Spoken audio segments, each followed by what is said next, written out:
Hoje apresentaremos um tema essencial para o desenvolvimento humano e a evolução pessoal. Lembrando que a evolução é um percurso individual. Todo coletivo é formado por indivíduos. Todo coletivo é iniciado por uma liderança, e aqueles que o seguem o fazem por coerção, medo ou vontade própria. Este é o vídeo mais importante do canal sobre o assunto. Sou grato pela sua presença.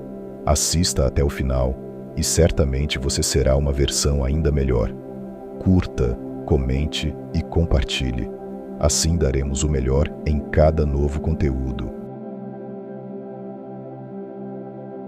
Quando perguntamos o que é moral, na barra de pesquisa do Google, prontamente, a primeira resposta que aparece na tela é a gerada pela inteligência artificial da empresa, a Gemini. Moral, em termos gerais, refere-se ao conjunto de normas, valores e princípios que guiam o comportamento humano em sociedade, determinando o que é considerado certo ou errado, justo ou injusto, bom ou mal. É um conceito que varia de cultura para cultura e de grupo para grupo, sendo fundamental para a organização e convivência social. Esta é uma definição errada e vamos provar no decorrer do vídeo. O conceito moral é frequentemente deixado de lado ou distorcido em muitas sociedades devido a uma combinação de fatores culturais, históricos, filosóficos e sociais. Muitas sociedades modernas adotam uma visão relativista, onde a moralidade é vista como subjetiva e dependente de contextos culturais ou individuais. Isso pode levar à ideia de que não existe verdade absoluta, enfraquecendo princípios éticos tradicionais. É claro que esse relativismo moral é arquitetado e tem método. Na obra Investigações Filosóficas, Wittgenstein argumenta que a linguagem não funciona como um sistema rígido de representação da realidade, mas sim como uma série de jogos de linguagem, cada um com suas próprias regras e contextos.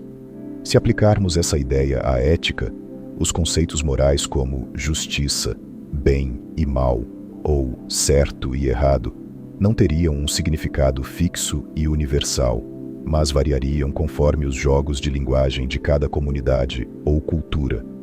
Hoje há professores de grandes universidades que não conseguem definir homem e mulher, pois eles não se firmam no significado universal e fixo, mas eles mudam de acordo com o contexto ideológico. O problema é que o campo ideológico não está inserido no campo da realidade.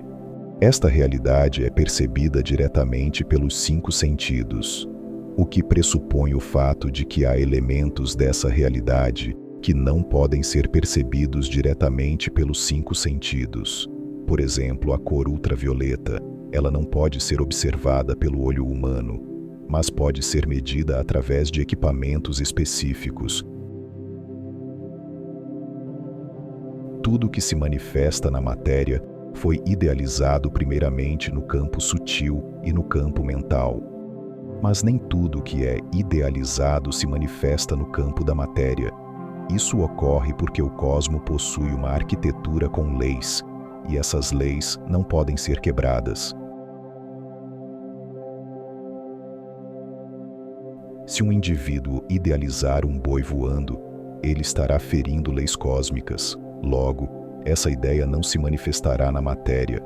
Na mesma linha de raciocínio, as vacas dão leite.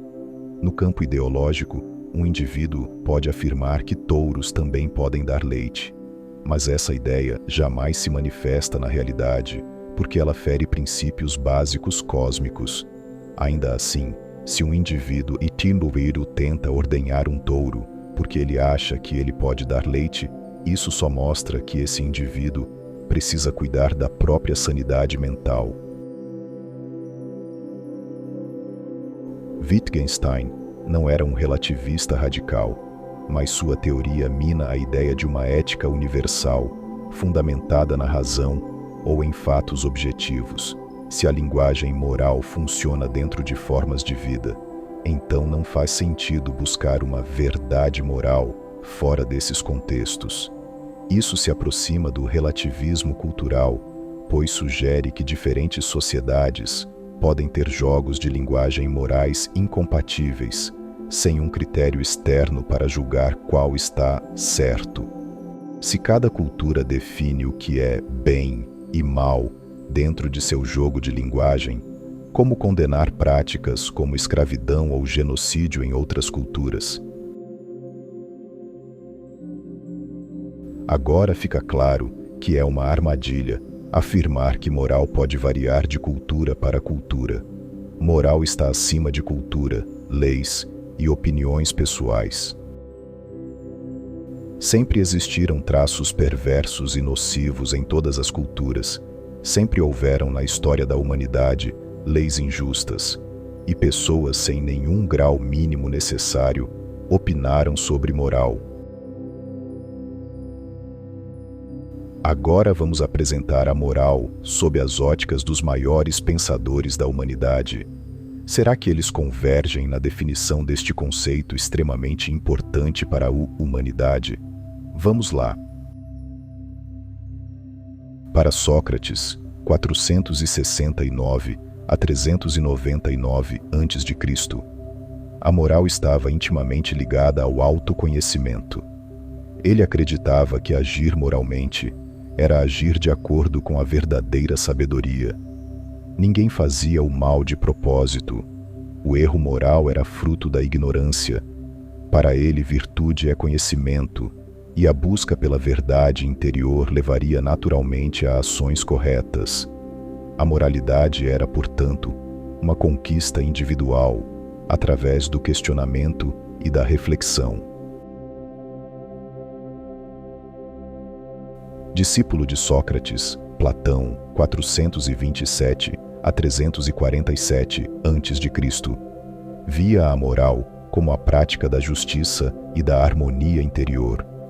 Em sua filosofia, a alma humana tem três partes: racional, irascível e concupiscente, e a moralidade consistia em equilibrá-las, colocando a razão como guia. A moral verdadeira, para Platão, era alcançar o mundo das ideias, onde os conceitos puros de justiça, bondade e verdade existem de maneira perfeita. Aristóteles, 384 a 322 a.C., via a moral como algo prático e baseado no hábito. Em sua obra Ética a Nicômaco, ele propôs a ideia de virtude como um meio-termo entre dois extremos, a doutrina do meio.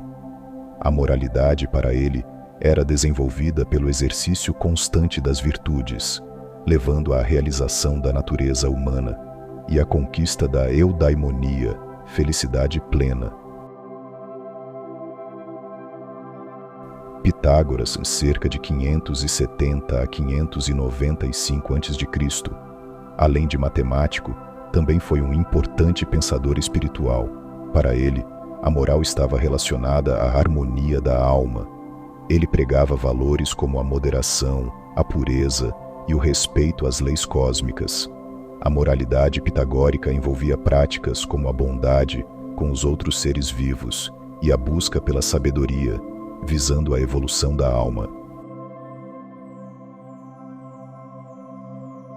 Zenão, cerca de 334 a 262 a.C., fundador do estoicismo, acreditava que a moralidade consistia em viver de acordo com a razão e com a natureza.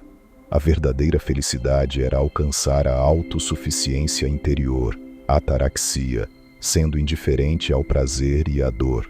Para ele, virtude era o único bem verdadeiro, e viver moralmente era viver em conformidade com a ordem racional do universo. Discípulo do estoicismo, Epicteto, cerca de 50 a 135 d.C., ensinava que a moralidade dependia da distinção entre o que podemos controlar e o que não podemos. Agir moralmente é focar apenas naquilo que está sob nossa responsabilidade, nossos pensamentos e ações. aceitando com serenidade o que está fora de nosso controle. A autodisciplina e a aceitação da ordem cósmica eram bases da sua ética. Plutarco, cerca de 46 a 120 d.C., embora conhecido por suas biografias, também refletiu sobre a moral. Ele defendia que o homem moral deveria praticar a moderação, o autoconhecimento e a benevolência.